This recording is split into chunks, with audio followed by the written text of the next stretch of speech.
पिछली क्लास हमने लेके आए थे टाइप्स ऑफ द सेंटेंस, जिसमें हमने आपको सेंटेंस के पार्ट्स के बारे में बताया था। फिर उसके बाद हम अगली क्लास लेके आए थे इंपरेटिव सेंटेंस, जो कि हमने करा चुके हैं पहले से। उसके बाद अगला पार्ट आता है एसर्टिव सेंटेंस। एसर्टिव सेंटेंस होता क्या है? एसर्टिव सेंटेंस में इन वाक्यों में सूचनाओं तथा घटनाओं की जानकारी होती है, और ये दो प्रकार के होते हैं।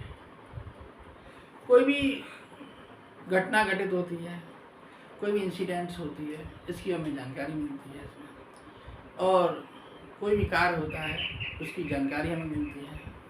तो इन वाक्यों में किसी प्रकार की घटना की जानकारी या सूचना की जानकारी प्राप्त होती है, और ये दो प्रकार के होते हैं।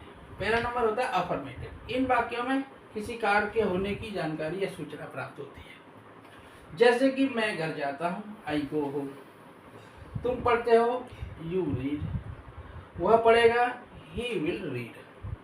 ऐसे ही कोई भी सूचना हो, जैसे कि प्रधानमंत्री जी आ रहे हैं, मुख्यमंत्री जी जा रहे हैं, तो इस प्रकार की सूचनाएं हमें इनसे मिलती है। तो इन बातों के रूल्स इस प्रकार से होता है। पहले सब्जेक्ट आएगा, फिर मेन हेल्पिंग वर्ब आएगा, फिर मेन वर्ब आएगा, फिर उसके बाद इंफिनिटिव वर्ब आएगा, फिर इनडायरेक्ट ऑब्जेक्ट आएगा, फिर डायरेक्ट ऑब्जेक्ट आएगा, फिर अदर्स आएगा, फिर टाइम वर्ड आएगा, उसके बाद फुल स्टॉप आएगा। अगर मान लीजिए वाक्य लंबा नहीं, छोटा है, किसी वाक्य में ऐसा होता है सब्जेक्ट होता है, हेल्पिंग वर्ब नहीं, तो अगले बार ही पूरा पहुंच जाएंगे हम। मान लीजिए किसी वाक्य में हेल्पिंग वर्ब है और मेन वर्ब भी है और इन्फिनिटिव वर्ब नहीं है, तो हम अगले पड़ाव पर पहुंच जाएंगे। तो मतलब सीक्वेंस यही रहेगा। अगर कोई चीज़ बीच में वाक्य में नहीं है तो उसको हम छोड़ते हुए आगे वाले क्रम पर पहुंच जाएंगे, और आखिरी वाला फुल स्टॉप होता है। क्लियर बच्चों? जैसे कि इसका दूसरा भाग होता है, अगला जो है वो है नेगेटिव सेंटेंस। इसमें नकारात्मक सूचना प्राप्त होती है। We get the negative informations. जैसे कि मैंने खाना नहीं खाया, I did not eat the food. तुम आज नहीं जाओगे, you will not go today. ठीक है, इसका रूल्स इस प्रकार से होता है। पहले सब्जेक्ट आएगा, फिर हेल्पिंग वर्ब आएगा, फिर नॉट आएगा, फिर एम बी आएगा, फिर इन्फिनिटिव वर्ब होगा तो आएगा, अगर इनडायरेक्ट ऑब्जेक्ट है वो भी आएगा होगा तो, फिर डायरेक्ट ऑब्जेक्ट होगा तो आएगा, फिर अदर्स आएगा, फिर टाइम वर्ड आएगा होगा तो।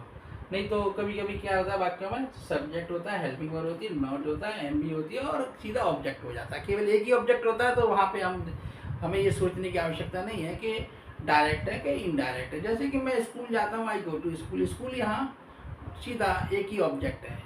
क्लियर? अगली प्रकार का जो वाक्य आता है वो आता है आपका इंटरोगेटिव सेंटेंस। जिन वाक्यों में कोई प्रश्न पूछा जाता है वे इंटरोगेटिव वाक्य कहलाते हैं। कौन से? प्रश्नवाचक वाक्य कहलाते हैं। अंग्रेजी में कह सकते हैं कि whenever we put up any question in the sentence called the interrogative sentence। तो ये वाक्य भी दो ही प्रकार के होते हैं। जैसे कि पहला वो होता है जो कि हेल्पिंग वर्ब से प्रारंभ होते हैं। जैसे कि ये पहला वाक्य हमने लिखा है, are you reading a book. दूसरा वाक्य लिखा है, do you play in the field. तो are you reading a book, तो ये भी हेल्पिंग वर्ब है। Do you play in the field, ये भी आपकी हेल्पिंग वर्ब है। तो दोनों वाक्य हेल्पिंग वर्ब से शुरू हो रहे हैं। किससे शुरू हो रहे हैं? हेल्पिंग वर्ब से। तो इनकी हिंदी इस प्रकार से होगी, क्या तुम किताब पढ़ रहे हो और क्या तुम मैदान में खेलते हो। हिंदी में ऐसा हो जाता है। पहली प्रकार के वाक्यों में जो हेल्पिंग वर्ब से शुरू होते हैं उनमें सबसे पहले क्या शब्द आ जाता है? क्या आता है? क्या शब्द आ जाता है हिंदी में। आप देख ही रहे हैं, इसमें भी क्या शब्द आ गया और इसमें भी क्या शब्द आ गया। तो इन क्या शब्द जो सबसे पहले क्या शब्द आता है इंटरोगेटिव वाक्यों में, तो उनकी अंग्रेजी कभी नहीं बनाई जाती। ठीक है। अगली जो प्रकार का जो वाक्य होता है इंटरोगेटिव, जो वाक्य क्वेश्चन वर्ड से शुरू होते हैं। किससे शुरू होते हैं? क्वेश्चन वर्ड से। जैसे कि हमने एक सेंटेंस देखा, वेयर डज ही गो, तो ये क्वेश्चन वर्ड से शुरू हुआ। दूसरा वाक्य लग रहा है what did you do yesterday, तुमने कल क्या किया, ये भी क्वेश्चन वर्ड से शुरू हुआ। तो जो वाक्य क्वेश्चन वर्ड से शुरू होते हैं वो दूसरी प्रकार के होते हैं। कौन सी प्रकार के? दूसरी प्रकार के होते हैं। रूल्स दोनों का एक ही प्रकार का होता है, बस एक चीज का होता है। फिर उसके बाद आता है रूल्स। रूल्स में क्या होता है कि हमने दो प्रकार के बताए थे इंटरोगेटिव। तो एक तो हेल्पिंग वर्ड से शुरू होते हैं और एक क्वेश्चन वर्ड से शुरू होते हैं। तो जो क्वेश्चन वर्ड से शुरू होते हैं उनके लिए शुरुआत यहाँ से होती है, जो हेल्पिंग वर्ड से शुरू होते हैं उनके लिए शुरुआत यहाँ से होती है। दोनों रूल्सों में एक ही है। जो हेल्पिंग वर्ड से शुरू होते हैं वो केवल यहाँ से शुरू हो जाएंगे, क्वेश्चन वर्ड से शुरू होते हैं वो यहाँ से हो जाएंगे। जैसे कि क्वेश्चन वर्ड से शुरू होते हैं क्वेश्चन वर्ड आएगा, अगर केवल हेल्पिंग वर्ड से शुरू होता है तो क्वेश्चन वर्ड को छोड़ देंगे इसको, इसके बाद ये हेल्पिंग वर्ड से शुरू होगा। तो हेल्पिंग वर्ब आएगी सबसे पहले, फिर सब्जेक्ट आएगा, फिर नॉट होगा तो आएगा, नहीं होगा तो नहीं आएगा, फिर मेन वर्ब आएगी, फिर इंडेटिव वर्ब होगी, आएगी नहीं होगी तो नहीं आएगी।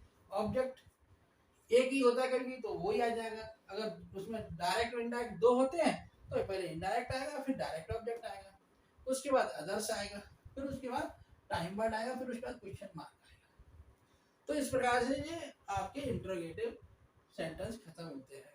तो हमने आपको बताया था सबसे पहले इंपेरेटिव बताया था, फिर एसेप्टिव बताया था, तो उसके उपरांत हमने बताया आपको इंट्रोगेटिव सेंटेंस। इंट्रोगेटिव सेंटेंस तक ये बहुत ही महत्वपूर्ण होते हैं, क्योंकि ज़्यादातर सेंटेंसों का भी प्रयोग होता है राइटिंग में या बोलने में, तो सब कुछ यही चलते हैं। कौन से ज़्यादातर? इंपेरेटिव, एसेप्टिव और इंट्रोगेटिव। जैसे कि हम बच्चों को पढ़ाते हैं या बच्चे पढ़ते हैं तो पहले क्वेश्चन पुट अप किया जाता है, तो क्वेश्चन वर्ड इंट्रोगेटिव सेंटेंस होते हैं। जहाँ आंसर रिस्पॉन्स देते हैं तो उसमें ज़्यादातर एसर्टिव भी आते हैं और इंट्रोगेटिव एसर्टिव का प्रयोग होता है, कभी कभी इंपेरेटिव हो जाता है, रेयर केसेस में एक्सक्लेमेटरी और ऑप्टेटिव सेंटेंस का प्रयोग होता है। जो दो पार्ट बचे हैं उनको हम अभी अगली क्लास में बाद में बताएंगे। ठीक है, धन्यवाद।